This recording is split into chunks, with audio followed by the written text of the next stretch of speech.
자, 여러분 안녕하십니까? 여러분 우리 2014년도 간평사 경제학 기출문제 26번서부터 30번까지 같이 공부해 보도록 하겠습니다.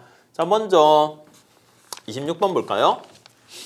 화폐 수요 함수가 이렇게 주어져 있고요. y 이게 이제 이자율이네. 10% 0.1로 되어 있을 때 자, P가 100일 때랑 200이 되었을 때 화폐 유통 속도는 얼마가 되니? 이겁니다.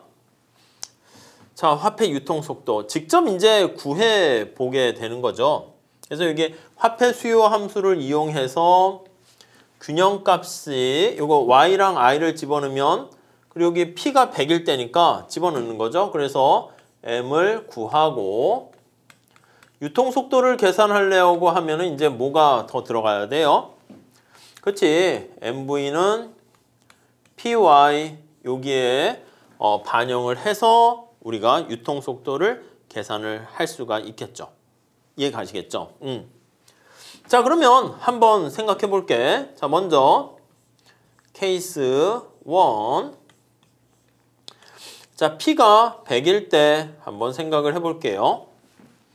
자, 그럼 저기다가 값을 집어넣어. 자, 여기다가 100일 때 그리고 500 플러스 0.2 y 마이너스 1000 i 이렇게 돼 있습니다. 자, 그러면 여기 y가 1000이네. 요거 1000 집어 넣고요. 그 다음에 i가 0.1이네. 0.1 집어 넣고요. p가 100이네. 100 집어 넣습니다. 자, 이렇게 계산을 하시게 되면 m값을 구할 수가 있어요. m값이 6만 이렇게 나와요.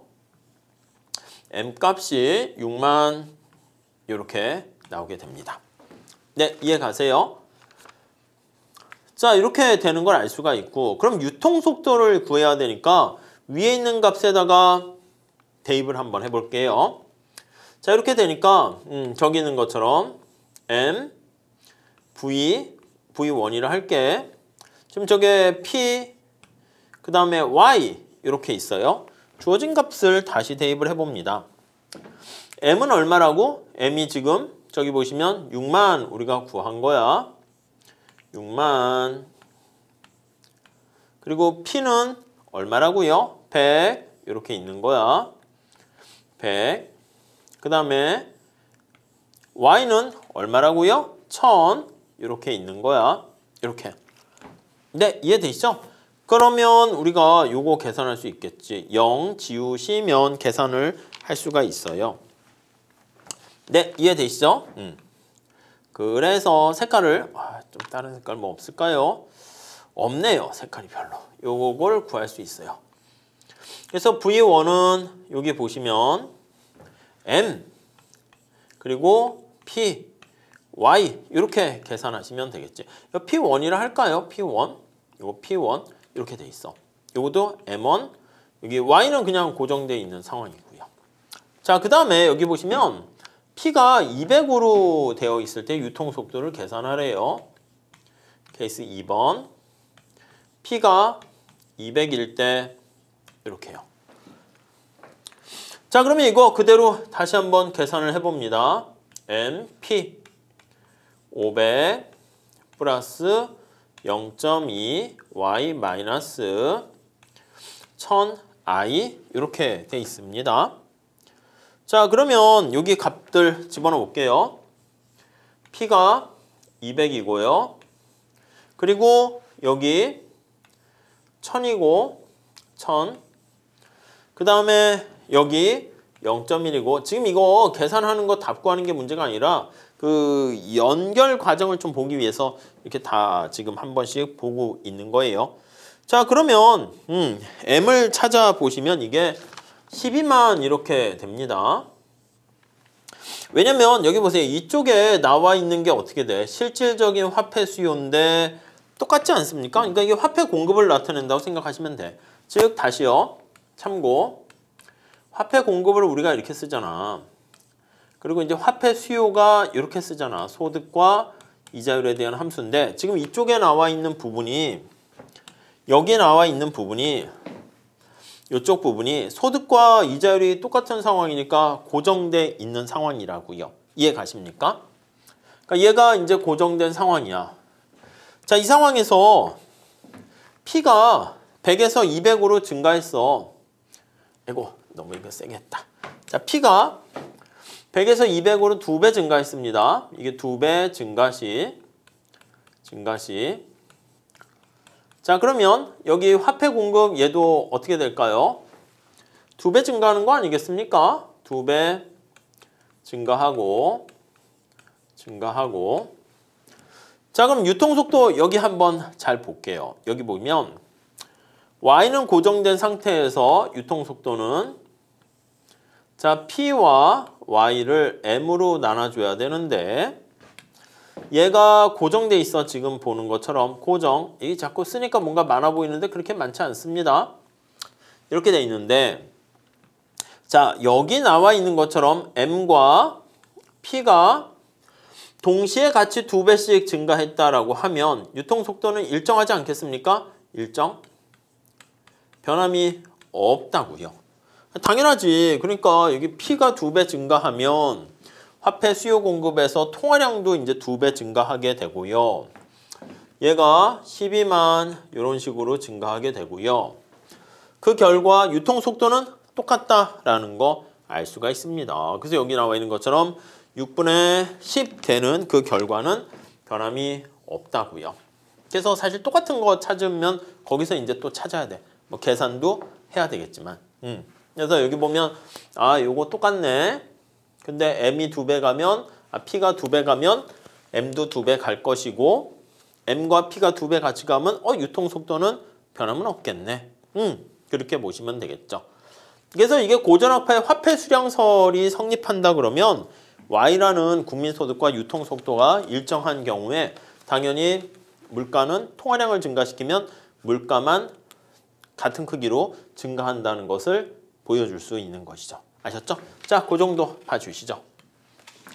자, 다음 27번.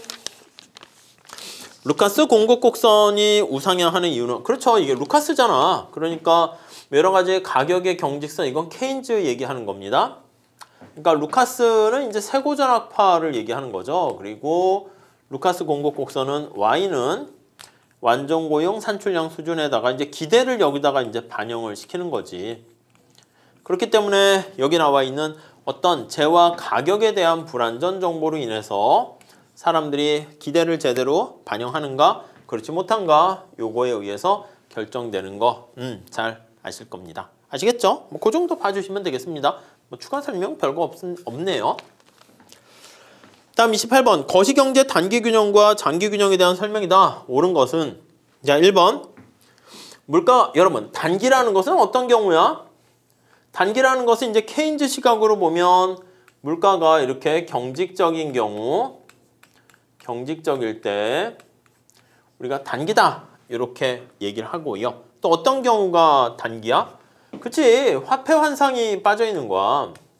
착각에 대해서 빠져 있는 거야. 화폐 환상 뭐 착각 이렇게 환상 이렇게 돼 있는 거야. 노동자 근로자들이 온인할 때.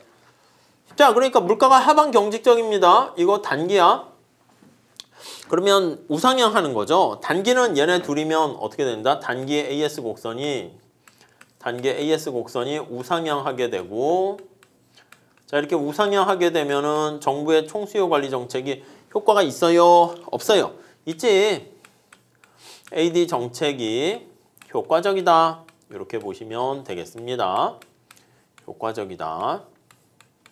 네, 이해 가시죠? 자, 근데 만약에 시간이 길게 지나가게 되면 이 환상이 깨져. 시간이 길게 되면 저기 장기가 된다라고 표현을 하면 저기 나와 있는 것처럼 가격이 신축적이고 이렇게 그리고 다음에 화폐 환상이 없어요. 환상에서 깨집니다. 착각이 없어. 환상 속에 이런 뭐 그런 거 없어요. 환상이 없어. 자 이렇게 되면 이게 어떻게 돼? 장기에 AS 곡선은 수직이 된다라는 거 알 수가 있습니다. 장기 AS 곡선이 수직이 되면 총수요 관리 정책은 AD 정책은 무력해 이렇게 간다고요. 네, 이해 가시죠? 아무 효과가 없어 이렇게 됩니다. 자, 그러니까 이게 단기에는 영향을 미치게 되는 거 알 수 있죠. 다음에 맞네. 답이 그냥 1번이네. 통화정책과 재정정책은 장기에 실질 GDP에 영향 미친다? 아니요. 장기에는 영향을 안 미칩니다. 고전적 이분성은 단기에만 아니요. 단기에도 성립하고 장기에도 성립을 해요. 장단기 다. 그러니까 고전적 이분성이란 게 뭐야?